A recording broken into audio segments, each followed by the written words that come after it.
Jovem Pan nos Estados Unidos. Correspondente Caio Blinder. Expectativa para o começo da Assembleia da ONU. Caio Blinder conosco por imagens aqui no Jornal da Manhã. Caio, bom dia. Bom dia, Thiago, bom dia, ouvintes. Primeiro eu vou falar rapidamente da janta de ontem, né? É verdade, teve a janta, né? A janta num bom hotel aqui de Nova York, presidente Trump e vários líderes latino-americanos, a destacar o presidente Michel Temer. Bem, o cardápio foi fácil, mas não apetitoso. Venezuela. A preocupação de todos era encontrar o mínimo denominador comum e foi encontrado. Ninguém gosta do Maduro, todo mundo quer uma solução democrática e pacífica para a crise da Venezuela. O problema são nas nuances, no tom.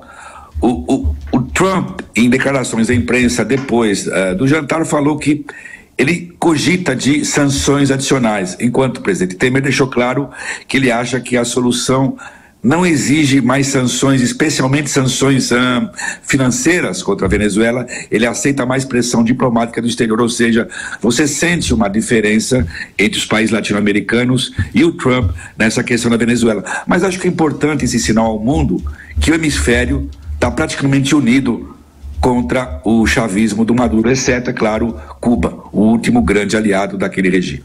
Sobre hoje, duas expectativas, obviamente, para o Brasil, o Temer vai fazer o que qualquer presidente faz nessas ocasiões, quando ele abre os debates na Assembleia Geral da ONU. Ele vai falar muito mais para o público brasileiro e não para a plateia global. O Brasil é um país, uma potência média de interesses geopolíticos internacionais médios, preocupado com a Venezuela, comércio, clima, etc.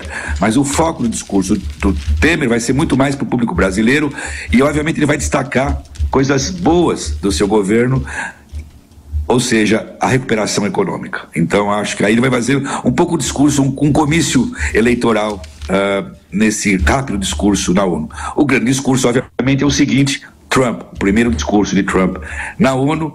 Ontem ele já falou na ONU numa cúpula sobre reformas, burocracia. Era megera domada, ele se comportou bem, não foi bombástico.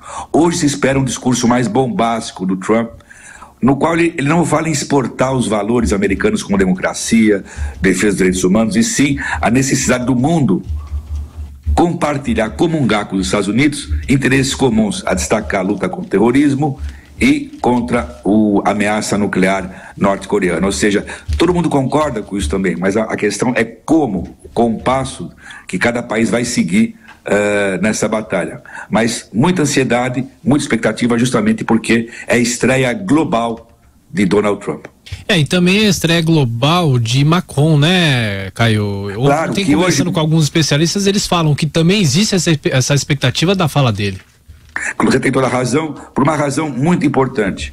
A grande líder que eu considero do mundo livre, Angela Merkel, não pôde vir para a Assembleia Geral da ONU porque tem eleição domingo na Alemanha. Então, o Macron assume esse papel, ele pega esse bastão de um líder da ala mais tradicional das democracias ocidentais, ou seja, essa preocupação com esses valores, a luta para manter a globalização, né, para evitar o isolacionismo do qual o Trump é um paladino, ou seja, muito importante. E o Macron tem divergências em relação a Trump a duas questões essenciais: Acordo Climático de Paris, né, acordo sobre aquecimento global, e, muito importante, ele quer preservar o acordo nuclear com o Irã, do qual o Trump realmente é um cético. Ele quer, de alguma maneira, modificar esse acordo. Então, por toda razão, Macron assume esse papel de liderança nessa semana na Assembleia Geral, um certo contraponto em relação ao Trump.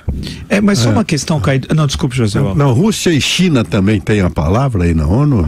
Não, todo mundo tem a palavra, só que estrelas como Putin e Xi Jinping não vão dar as caras nessa Assembleia, serão representadas por ministros das Relações Exteriores. Mas todo mundo fala, esse é o problema da ONU, não é uma fiesta, é uma siesta, todo mundo dorme. E hoje, né, Caio, não tem importância nenhuma, né? Entre ter a ONU e não ter a ONU, é tudo a mesma coisa, né? E na verdade vira um grande momento para, especialmente de países médios ou pequenos como o Brasil, levar bastante deputados, senadores, fazer compras, né? Eles vão fazer compras, né? Eles são, o que o Temer vai falar? O Temer não consegue falar lé com cré, é um pobre coitado, né? Não tem a mínima noção de relações internacionais. O seu ministro de Relações Exteriores é um senador até relativamente ativo, mas não entende nada de relações exteriores. Então vai falar, como você bem disse, para o público interno, né? Pode ser que cite algum poeta, igual o Sarney citava os poetas do Maranhão, grande parte deles desconhecidos, né? E a vida segue, né? A minha piadinha aqui, para não dormir, eu vou contar o número de mesóclises. Boa. Agora é o seguinte, as lojas de Nova York, os restaurantes não reclamam. Não reclamam, Quem mora aqui reclama por causa do trânsito. Mas agora é curioso que o Temer queria ficar aqui até quinta-feira.